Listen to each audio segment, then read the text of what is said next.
think, they only became technologically advanced because the US gave them the opportunity to become technologically advanced, right? But, that isn't the case, right? Japan became a modern nation in the 19th century. Japan, it electrified its railways in the 19th century. Think about that. Whoa. So dude, isn't your mind blown? If you look up American train in any other place, it'll just come with the most normal train. Yeah. But if you look up Japan train, zettai Shinkansen. 絶対 Up until now, Japan's always been trying to punch up, right? Yeah. Finally, Japan can punch down. They can. With the Shinkansen. こんにちは、全人類と友達なるとこ僕がミスタージそしてバイデンですそうです。 I love this. Nice. 今日のテーマは海外が驚く日本列車の歴史について無限列車違うな、アニメ聞いたな煉獄さん引っ張られすぎだな。歴史のお時間がやってまいりました。アーロン先生、よろしくお願いします。はい。お願いします。お願いします。Thank you very much. Today's topic is trains. I like trains. Trains are cool. Not in the way that I will go to the station and take pictures of trains, as you may have seen. But I like trains as a concept. Trains as an idea. Trains as a movement. Trains as a transitionary piece. What do I mean? We shall explore these topics in depth. What do you mean? 日本で海外から注目されてるものって何ですかってやるとね、やっぱこう列車、電車、この時間の正確性とかも含めて、もう世界で一番つっても過言じゃないんじゃないかみたいな扱い方されてると思うんで、今日は新しいこの歴史のね、一つのテーマとしてこの電車の歴史をこう紐解いていくと。で、それを紐解くとなぜこの海外から日本の電車がすごいと言われているのかっていうのも合わせて分かるという形になっているということですので、僕らもね今日楽しみに聞いていきたいと思います。 I hope you have fun too, comment section アーロンはもう歴史大好きで大学院も歴史科を卒業してるもう歴史オタクですので、そんなアーロンにね今日も先生してもらおうと思いますが、一応ねアーロンも調べてくれたけれども、なんか間違いとかあったらコメント欄まで優しく直してください。優しくはい、それでは Let's find out! The topic of this video is like from a foreign perspective why Japanese history of train history is interesting, right? And so I'm not necessarily going to go into the nitty-gritty details of like Japan's first train was this. They use this gauge of track, which is different from the North American gauge of track, blah, blah, blah. I'm not really going to get into that necessarily, but more so why train history in Japan, Japanese train history is interesting from a North American perspective. 聞きたい Right? 聞きたいね1個目 Bye-bye. Japanese train history is older than you think. Older than Fuji? Older than Fuji. Whoa! Oh my god! Oh my god, I never know that. Yeah. Holy crap! That's crazy, yeah. Before the dinosaurs? ピチピチじゃピチピチ Okay, so in the grand scheme of history, it's pretty recent. So as a hard date, Japan's first train line was constructed in 1872. 1872. What? Japanese train history seems to be post-war phenomenon. You know what I mean? Because I think especially with the Shinkansen and post-war Japan's post-war miracle, right? Economic miracle, Japan's reconstruction, its post-war constitution, all these things that post-war Japan kind of proved to the West that we can be a different type of country, right? I think trains are kind of bundled in that whole image, that trains are a post-war phenomenon. But it actually isn't. 1872. That's a long time ago. That's just a few years after Meiji started. That's right. Right? Wild. And so the first line that Japan constructed was connected Shinbashi in Tokyo to Yokohama in 1872. Okay. Right? And that first line was constructed with a lot of help from the British. In Britain, the Industrial Revolution is kind of where it started, right? In Britain. And along with that came machinery. Along with that came train construction. So I think Britain at the time was kind of like the leading figure when it came to train technology. And I guess Japan and Britain had some sort of agreement and they got some train technology and train assistance from the British. I think why this is like a important thing is because in North America, like I said, me and Byron are North American people. What's up? And trains represented a signal of modernity. That's right. They did. An entrance into the modern age. right? And we can talk about why that is or what the train was, but I mean, if you really think about a train, it's an engineering marvel, right? Yeah. Because cars weren't really invented or widespread at the time, right? But trains, these massive machines that could move things around, we didn't really have that at the time, right? And so if a country had train technology, it's like, oh my God, these people they're mobile. They can move things around. Not even just people and things, but ideas. Yeah, people moved us and horses moved us. That's it. Yeah, like if you think about, like, Back to the Future 2 or 3, they need to reach 88 miles per hour. Yep. Right? But they were in 1885. They didn't have a car engine that would reach 88 miles per hour. The fastest thing it had was a couple of horses. They could only get to however many miles per hour. But they only had a train. But the train was like the fastest thing at the time. Correct. Right? And so from our mind, it's like a train is like whatever, a relic of the past, right? But if you think at the time, a train is like a massive engineering feat, new technology, right? 確かに高速鉄道、日本でいう新幹線が発達してる国って今でもなんか僕のイメージでは先進国みたいなイメージあるかもしれない。Yeah, and so like I think like I was saying before, like especially with Shinkansen, right? That was made in the 60s, right? Again, with the post-war miracle kind of thing, right? But I think train technology goes way before that. And with Japan acquiring the train was Japan's signal to the rest of the world that, hey, look, we can do this too. Right? Which I think is really, really important because Japanese-American historian, she's Japanese but lived in America or something like that, she made a point that Japan has always struggled with modernity, this concept of modernity, that Japan was always fighting with the West to prove itself that we are a modern country, we're a technological country, we can compete with the West, right? But they're always falling short. Yeah. And so I think this is kind of where it started. What? In some way. That we finally had the train. See, look, world, we have the train. We have the same thing that Britain has. Yeah. But the rest of the world was like, no. The rest of the world was like, feudal. Yeah. And then Japan got so mad that they made trains. And they're like, now what? Yeah. Now what? Now what? Call us feudal now. Yeah, come at me, bro. Yeah. Exactly. 1872年頃って、カナダとかアメリカってどんな感じだったの鉄道は。Like, it's not like the rest of the world didn't have trains and Japan finally got trains. Like, oh, look at us. I think during this time, Japan was playing catch up, right? Which I think is the main feature of early Meiji. It's like, oh, look, like we're finally opened up to the rest of the world. See how far behind we are. We had to do things to make sure that we're up. System update, right? Yeah, I think is the main thing here. One last comment I want to make about this is that at the beginning I said that trains in Japan are often kind of associated with like post-war reconstruction, right? And I think this has a lot to do with the US's role in kind of shaping the popular narrative. Oops. And so there is something called popular history versus like academic history, right? So popular history is kind of what people as a collective conscious like know about the things that have happened.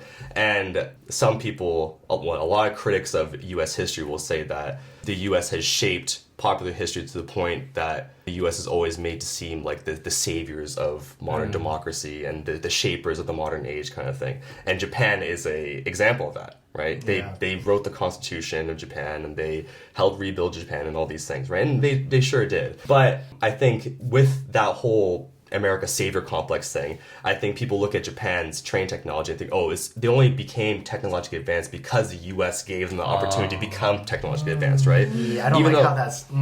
but that's my feeling about this. Whether that's actually true or not, who knows, right? But that's my sense of how the history is kind of told.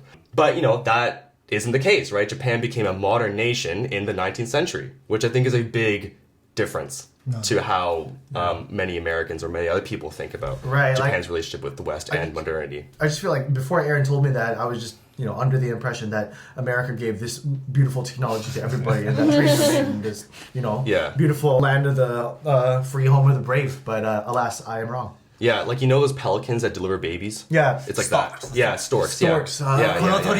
Yeah, it's like, Shinkansen. Oh. Yeah, they're flying. That's right, that's right. I read some article somewhere else in the internet saying that before the war, during that era of time, Japan is trying very, very hard to show, to let the world see them. Yeah, exactly. And Japan is actually one of the Asian countries that can be seen by the European Western countries. Because they were kind of like the first countries that be invited to the World Expo, stuff like that during that time. So from what I just say, the train modernization is the initiative they're trying to do to let the world know that they are modern. Right? That's cool though. Yeah, exactly. Yeah. But with that though, it's like there was so much Eurocentric white supremacy Yes, ideas yes. going on there, that Japan, even though its output was modern, the people who were making that output weren't white. They weren't European. They were Asian people. Yeah. And so therefore they had to have been held at Yes, arm's length, yes, right? yes, It's like, yes. we're gonna, good job, yes. Japan. However, you're Asian, Yes, and yes, therefore yes. you don't really have the capability to actually become, really, really sick. There's this book called War Without Mercy, but written by John Dower. It's like one of these landmark books that discusses the Pacific War and how it wasn't just a technological war or a war between different people. There was a huge, huge race component to it, and that propaganda between Japan and the U.S. that were about each other employed a lot of racial undertones about this too, right? And so Japan's relationship with the West has always been defined by this race thing. Yeah. Race and modernity. Like, how do you reconcile these two things? I think is kind of the thing that Japan has been struggling since it was Yeah. opened up. So, well said, Paul. はい、ということで、Japanese train history is older than many people think でした。はい、次。はい。Nationalization of the railway. What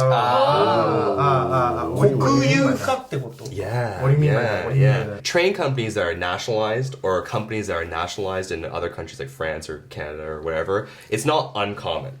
But I think what... Hello, communism. Hello, communism. Yeah. Right. And I think a lot of people look at nationalizing certain industries or whatever as like a bad thing, right? And in Japan's case, certainly there were many protests against this. But in 1906, there was the 鉄道国有法. Whoa. Yeah. So the Railway Nationalization Act of 1906. The first train line that connected Shinbashi to Yokohama was built by a private train company, right? And whatever, that's whatever, right? Right. They got some sort of contract from the government and they did it, right? But the 1906 Railway Nationalization Act, the government took full control over all railway construction from then on until it got privatized again or broken up into private companies after that. Dang, no wonder I couldn't buy any IC cards at that time. Yeah. Oh my gosh. And so I think why this is important is because like during the private rail era, they had a total of like 2,500 kilometers worth of track, which is like, a sizable amount by now for at that time standards, right? But after nationalization, they increased that to 7,000 kilometers. That's a huge increase. Yeah, that's a huge increase, right? And I think why, but by purely numbers, it's like, yeah, it's a big increase. But like, why is this really important from like a historical significance perspective? Is like the Japanese government took train construction seriously, Yeah. right? Yeah. Because like, but why? But why do they really care about this? Is kind of what I'm kind of curious about, right? Because it's like, trains move people around, whatever, right? But if you look at the timeline, right? 1906 is when they nationalized this. In 1904, they went to the St. Louis World Expo, and they presented their train technology at the time to the rest of the world, right? Yeah. And then what happened in 1905, 1906? The Russo-Japanese War. Yeah. Oh. And who won that war? Dun, dun, dun, dun, dun. Japanese. That's right. Japanese, that right? T thing, right? Yeah, crossing the T, yeah. Crossing the T. Yeah. T. If you think about 1904 World Expo, 1906 Nationalization Act, the Russo-Japanese War, all these things were big moments for Japan as a country to the rest of the world, right? That was And like so- the perfect timing for like the world to look at them, dude. Exactly. We won a war, we Yeah. made this railroad, haha. Look at us now, world. Yeah. And if you think about like how wars were fought at the time, you need to move a huge amount of materials around, Yeah. right? You need trains to do that. And Japan, trying to exert itself on the world stage as a world power, they need to have the technology to do that. They need to show the world that we're not supposed to be messed with. And they finally won a war against a major European power. And so this train thing, as a national project, a government project Yeah. for Japanese people, by Japanese people, influenced by other people, of course, but they made it their own, was like a big moment for the Japanese people. Bro, shogi masters, dude. They Yeah. freaking like checkmated the world, bro. After the Nationalization Act in 1906, this kind of set the tone for Japan's relationship with trains from then on, right? Yeah. So the reason why I say this is because in Canada, US, train travel isn't really common. Isn't really a thing. People have cars, right? And Canada and the US are big countries. It's probably more efficient to use your car to get around, right? It is, yep. But it's not impossible to use trains in Canada and the US. No. Right?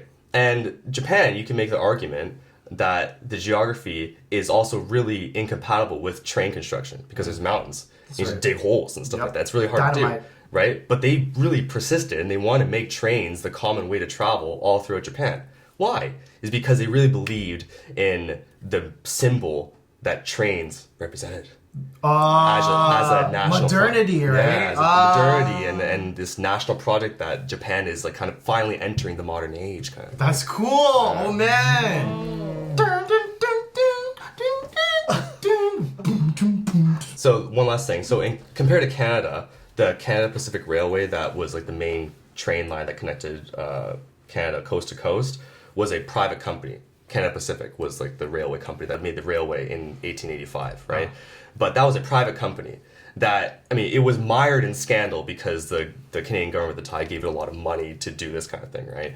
But it was still a private company. So I feel like it didn't have the same sort of like significance, national significance, as nationalizing the entire network of trains. Do you know what I mean? Yeah. So yeah, Canada Pacific, it was a private company that made this thing, right? And if you look at it from a historical perspective, people can say like, yeah, it was a good thing that it connected Canada from coast to coast and kind of, you know, unified the country physically. You know, it was the workings of a private entity that did that. You know, it wasn't like the will of the people kind of thing, right? And like how much will of the people was involved in this nationalization, like who knows? Right. But I think from like throughout history, like if you nationalize something, that's kind of like public property or a public project in some sense, right? Exactly. Because they're being funded with tax dollars, right? Yeah.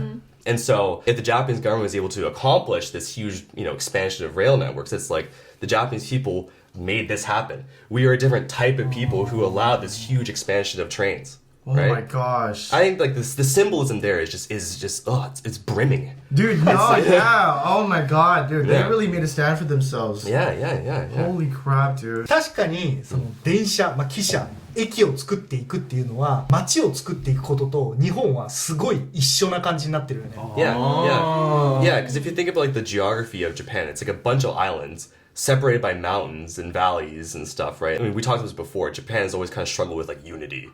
Right? Yeah.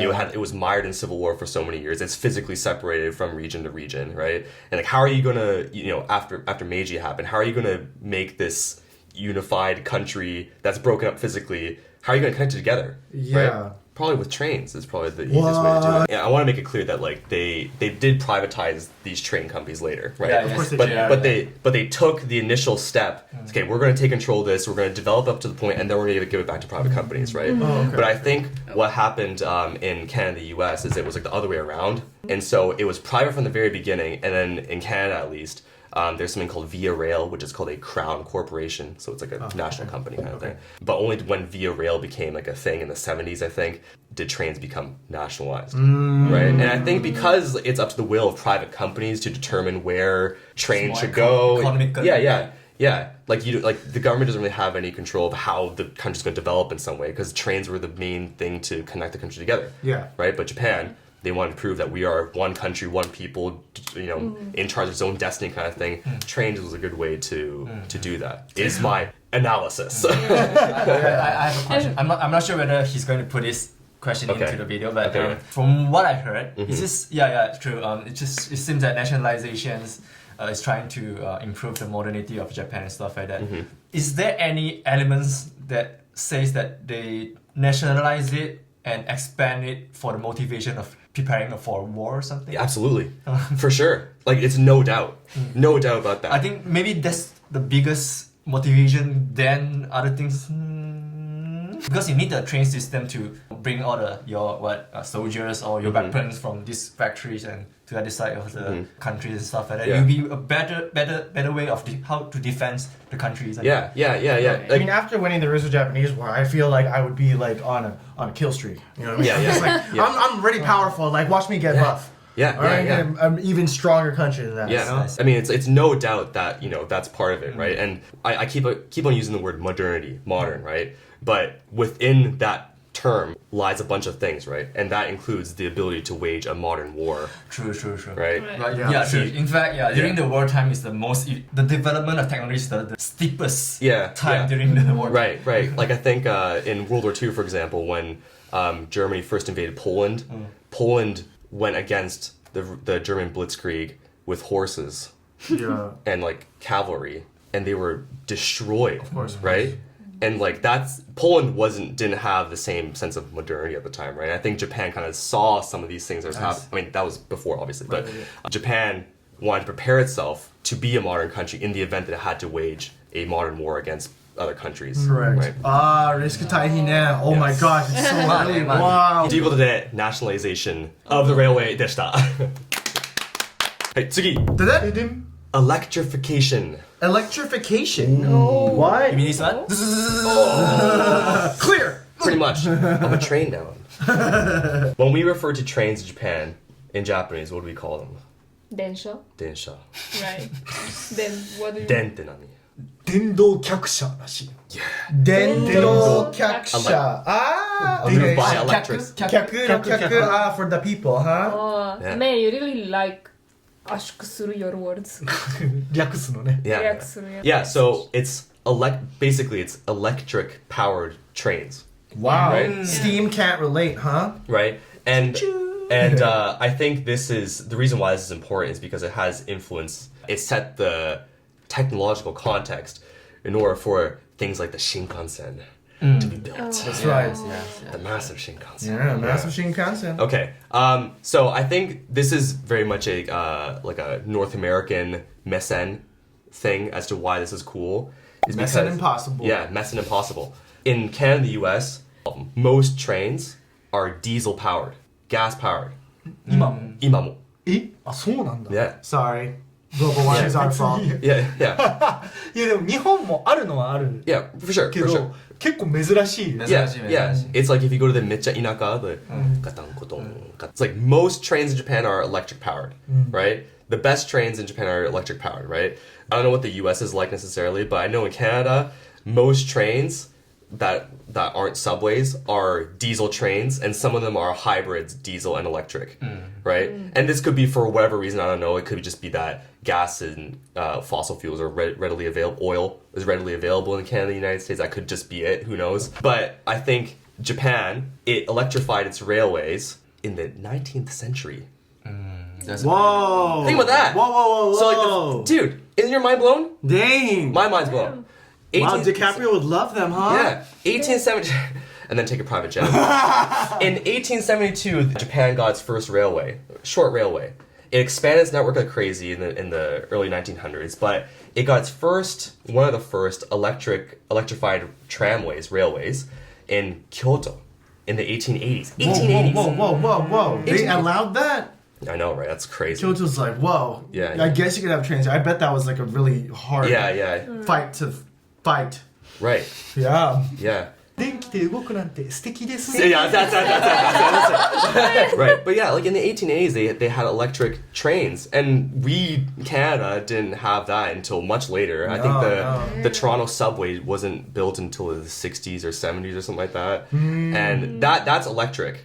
I think that was our first electric train in Canada. Is their subway in the 60s, 1960s. Dude, yeah. Yeah. It's pretty late to the Japan party. was doing it in the 1880s. Get out of here, man. And now What this the heck? isn't necessarily the very first one in the world. I don't know about that. But in terms of like what I know of, which is Canadian rail stuff, much earlier. Japan is much earlier, and they were way ahead of the curve. And this is irrespective of the United States' involvement, post-war, and the Constitution.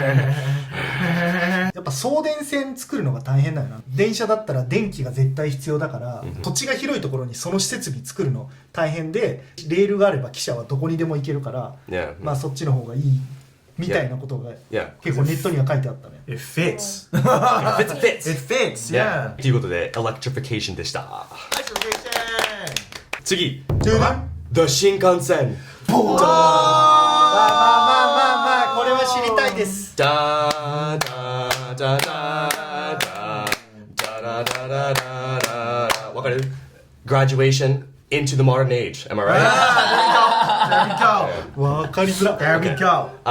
So the Shinkansen is probably the daihyo of Japan's post-war rebirth. Bro, oh my god. Am I right? Definitely. It's a marvel. Definitely. It's a marvel, I man. think like if you Google Japan, just Google Japan, Shinkansen. it'll be like the flag, Sakura, Katana, and then Shinkansen. Yeah. ほんま Well, Yeah, dude. if you look up American train in any other place, it'll just come with the most normal train. But Yeah. if you look up Japan train, Zettai Shinkansen. 絶対ババッババー There it is. There it is. That's it.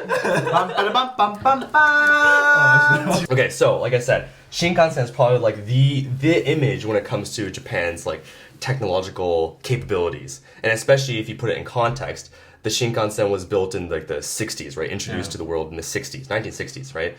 And that was like, look, Japan, like, we can make things that are surpassing everyone else. The Shinkansen is a technological and cultural, one might say, cultural marvel, right? What other country had a high-speed rail this early on? Dude. Yeah. No. When doing the little research for this topic, there's this book that I referenced called Dream Super Express. Oh. Wow. Published by Stanford University Press, no big deal. Whoa. So this is a legit academic book, okay? The ideas I'm taking in this are from this book, okay? Not mine. The ideas outlined in Dream Super Express. It's basically like a cultural history, not necessarily a technological history. A cultural history of the Shinkansen. And why do I say cultural history? It's more like, what did the people think about the Shinkansen when it was built? And what were cultural reactions to it? How did the Shinkansen change or affect Japanese culture from then on? And a lot of interesting things that this professor wrote in this book. One thing that I thought was really interesting is that obviously the Shinkansen was like, oh, look, we're technologically capable. Cool. But I think another thing that it did, it politicized the population. And why I think this is cool is because like this book is about the Tokaido, right? Tokaido, right? From connecting Tokyo to Osaka, right? And now it connects to Kyoto, right? Yeah. Right? But this is a huge debate apparently. Do we skip Kyoto or do we connect Kyoto? Right? And I'm sure, there's some people who are like, no, we don't want the train going to Kyoto, right? Because of like historical reasons, blah, blah, blah. Like it's clean or preserved. Yeah. But if you think about Kyoto was preserved from bombing during the war, right? And so a lot of its like cultural artifacts and stuff are left behind, and so it could be a big tourist hub when Japan kind of rebuilt, kind of thing, right?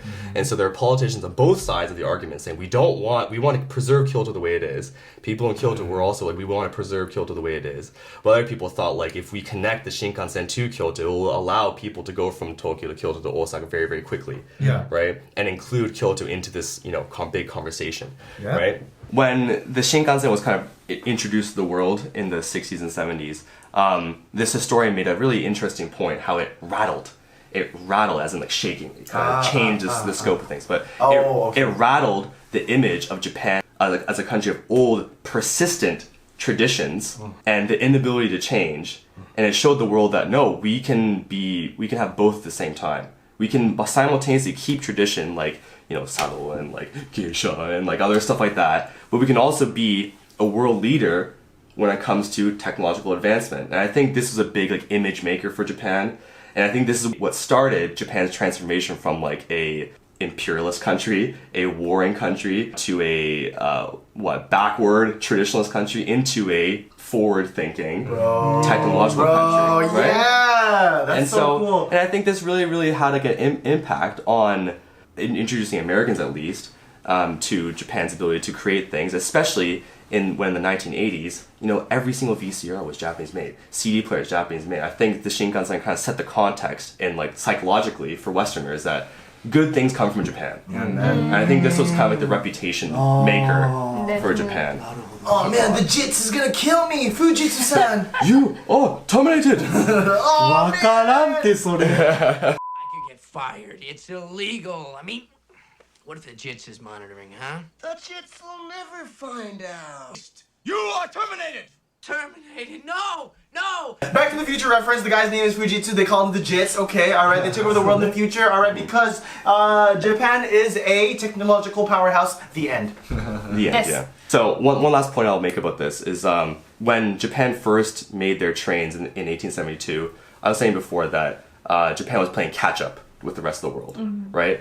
But now, with the Shinkansen, it's not just catch-up. Japan has exceeded standards, which I think is huge, right? That's crazy, Up until now, Japan's always been trying to punch up, right? Yeah. Finally, Japan can punch down. They can. With the Shinkansen. They can, yeah. Right? Like there's a reason why people look at the Shinkansen. It's such an incredible thing because it A, works so well, and B, it's leagues above anything else that other countries have made. So no wonder this has become like a national symbol of like progress, modernity, ability, innovation, and so on, right? Oh my gosh. Shinkansen でした。 Yeah! 最後 wrap up analysis. A lot of the themes that we've talked about in this video today. Indeed. So in terms of why Japan did so well with trains, could be for a lot of reasons, right? But here's a proposal. Here's a theory. There are arguments out there that say, oh, it's no wonder that Japan developed train technology so well. It's because it's a small country. No way. People say that a lot, right? Japan's not small. And especially like commentators in Canada and the US. Oh, Canada and the US is just too big. It's so expensive to delay that much track. I just hear excuses. Yeah, it's really inefficient and it's just too hard and there's too much bureaucracy and stuff like that to handle these things, right? But like, you know, if you look at places like China's equally, it's massive and yet they're developing their train network a lot. And, you know, people might say it's because of the government having such tight control over things, and that's definitely part of it for sure. But one could argue that it's even harder to build a train network in Japan because it's so mountainous. There's valleys, you have to bore tunnels, you have to connect different islands together. Yeah. Like so many cultural heritage. Yeah. And like it's hard to do. If you look at North America, like a topographic map of North America, the whole middle is flat. There's nothing there. It's just fields, right? So obviously on the coast it's going to be a bit mountainous. Yeah, it'll be a bit hard for the beginning and the end. But the most of it is just going to be you just go straight and you can just lay track for miles and it'll be not great, but it'll be there. It'll be done. You can do it. And so I think my whole point with this is that like there was so much political will, there was so much like willingness to invest in train technology that despite the physical barriers that stood in the way to connect the country through train, there was this, I guess, authorities at the time, they believed in the train technology of what it could do for Japan as a country and develop it to the point where it could be, you know, a leader of this thing. And I think that's really important because like for so long, like I said before, Japan has been clawing, knocking on the door of the Western countries like, hey, look, we can do this too. We have the technology, we're capable, we have all these things that we can do, but they were never let into the club. Basically, as soon as as soon as they were let into the club in the League of Nations in the 20s, they left the League of Nations because they didn't get along. Some people might say it's because they waged aggressive war on people, and that's probably part of it for sure. But I think it's because the West always kind of held Japan at arm's length. Yes, that's right. And I think trains was the way to prove to the world that they were similar to them kind of thing. Right? And here's a final two questions for you that can be, you don't have to answer necessarily, but like I keep on using the word modernity and modern, but like what does that mean though? What does being modern mean? Because that definition changes over time. Because like at the time, the steam engine was like the modern thing, and that changed to the Shinkansen, which is the modern thing, right? And obviously this definition, it just changes over time, right? But how do you reconcile your personal relationship with modernity and what the world defines as modernity? Are two hard things to reconcile, right? Because like if the rest of the world sees you as not a modern nation, but you are trying so hard to meet the standards of what modernity is, how can you be seen as a modern nation when your definition of modern is not the same as other people's modern? Right? Trains physically connect a country together, right? But they also move people around, right? And so trains physically connecting a country together represents a country's ability to be modern because it makes one people. Right? And if trains are a modern invention and it connects a country together, that, logically pushes the country as a people, as Japanese people, as who they are, to be a modern people. And I think, that's kind of my impression of trains and train technology and train history is kind of the essence is that modernity, right? But like being a modern people equals the ability to have freedom of travel. Not freedom of travel, but simultaneously freedom and the ability to have a physical and psychological connection to other places in the country in which you live. There has to be a reason why the Shinkansen is kind of like the symbol of Japanese modernity, but not the QR code. Not the QR code. That's right. I mean, you laugh at that, but really though, because like the QR code is a native Japanese invention, right? Right. Right? But you could argue that like, Japanese people didn't make the train. Britain made the train and Japan took it, right? It's not a native Japanese invention. But why is a non-native invention considered to be the symbol of Japanese modernity and skill when you have so many other things that Japanese people invented, but it's not given the same amount of respect? Those are my thoughts on trains and train history in Japan. Stop.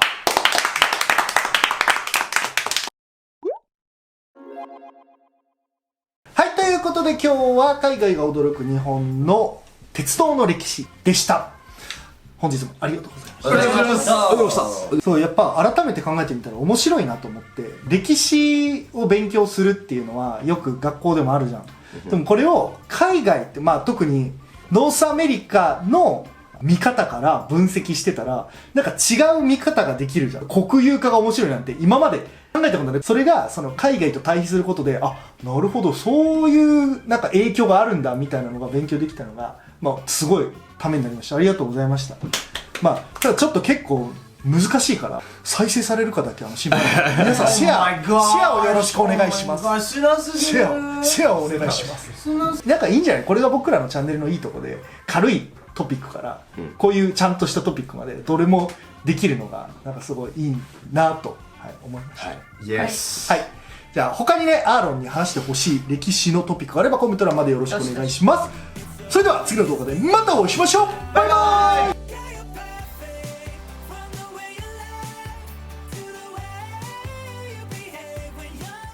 チャンネル登録お願いします。